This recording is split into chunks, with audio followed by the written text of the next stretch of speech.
Go on me. Wow. It's so white, so empty, so hot. The gravity feels heavy. Can I do this? If I had walls, then man, they could talk. Way back when Goku was trying to learn some battle lessons, I watched as he grew into adolescence, but never could last more than a month. His power was trash and so were his stunts, and now he's back all grown up with the sun. He looked down at his son in his stupor saying, "This isn't going to be fun, but you'll be a Super Saiyan. You've got to train to no end because Cell is eating all our friends, and well, we've got to send him off to hell. My knowledge I'll lend, you'll be stronger than myself. But Dad, you have power I'll never know, and I'm way too young. With thoughts like that, you'll never grow, so don't say that, son. You've got a power deep in your soul and my Saiyan blood. I don't have the fighting instinct, it's not my goal, I'd rather run. Then we'll all burn up like coal and planet Earth is done." This interaction has me confused though, cause the pair before them were like a misconstrued foe. This son desperate to meet his father's approval through fighting and his father's outright refusal to care that he's one of his own, the heir to Vegeta's throne. To be fair, he's 18 years grown, both their hair though turns to gold, so don't despair, yo, I put you through hot and cold. But from the depths of those flames the boy will bulk, not wishing to upset his father, for he knew he'd sulk. He wouldn't soon forget his son looks like the Hulk. Vegeta intentionally hit a plateau, and Trunks like a big fatso kept getting bigger until he was mad slow. Their little rivalry wouldn't last so, but you could bet Vegeta's still an asshole. You fight dumb villains who like rough killing. Your loved one's blood spilling all over the planet. You can't stand it, just a matter of time before they snuff Krillin. You're not strong enough, need to buff up. Have no fear cause I have a way to train a year in a single day. But all four of these Saiyans pale in comparison to the alien with green skin, but taller than and not as slim as Invader Zim. But what next I've seen, I went to go nutters, cause he's split in three like identical brothers.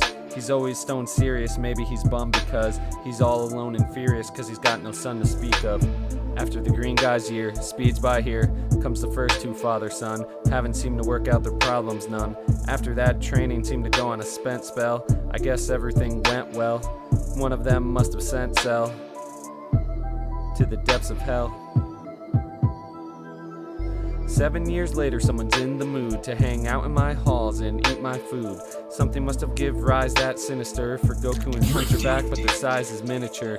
Turns out Goku had another son. This one is much too young, definitely not that other one. And as for Trunks, this is the present one, and he's not here for fun. Right away he jumps into training cause his nerves are done. His mother's been eaten, turned into candy yum, but Trunks is out for blood. Come on, let's get to training some. Quit messing around, Goten. Our power needs to be potent. We need to focus and keep on thinking on bogus moves that will knock Boo out of his pink skin. I don't wanna be eaten, no thanks. Now come on, let's call upon Gotenks. You fight dumb villains who like rough killing.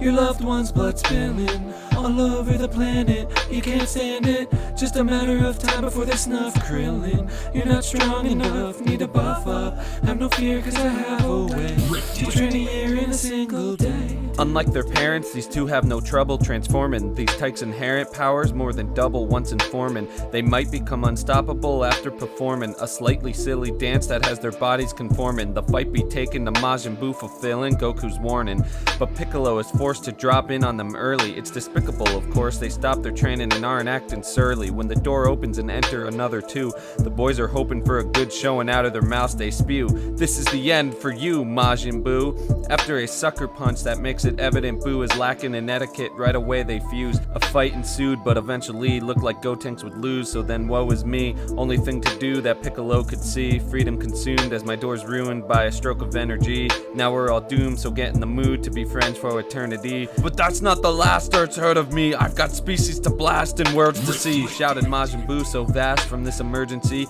that he managed to thrash open a tear and averted me. "Why'd you do that?" Gotenks cried to Piccolo as Boo deserted he. "Would've thrown Boo in the trash when I went Super 3. Why'd you wait till the last minute? You could've alerted me." Then they left right fast. That's the last I'll be used. Piccolo, you've murdered me. Well, until Dragon Ball Super, then there's more for the world to see.